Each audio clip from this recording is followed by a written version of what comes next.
Sweden में नए साल की आमद के साथ ही महाजरीन के लिए मुश्किलात का आगाज। जालसाजी के तहत रेजिडेंट हासिल करने वालों के खिलाफ हुकूमत का क्रैकडाउन। माइग्रेशन मिनिस्टर मारिया मॉलमर और स्वीडन डेमोक्रेट्स के हेजेक वेंगे ने एक अहम प्रेस कॉन्फ्रेंस करते हुए कहा कि जालसाजी और वीज़ों के गलत इस्तेमाल की निशानदही के बाद ये बात नागुज़ीर हो गई है कि जारी करदा रिहायशी और वर्क वीज़ों को मनसूख किया जाए। तालीम के गर्ज से हासिल वीज़ा का मकसद तालीम का हुसूल नहीं बल्कि स्वीडन में मुस्तकिल रिहाइश होती है। सियासी पनाह के हुसूल के बाद लोग छुप कर अपने आबाई मुल्क छुट्टियाँ गुजारने भी जा रहे हैं।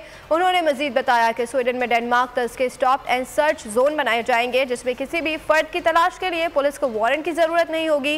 वीज़ों की मनसूखी के हवाले से महाजरीन में मायूसी की लहर दौड़ी थी। ओवरसीज पाकिस्तानियों का कहना है कि गहियों के साथ घन भी पिस रहा है।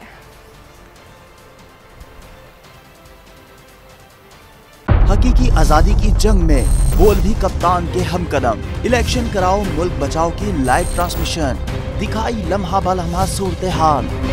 रील और रेटिंग में भी बोल न्यूज रहा नंबर 1। सब्सक्राइब करें और बेल दबाएं ताकि कोई खबर रह न जाए।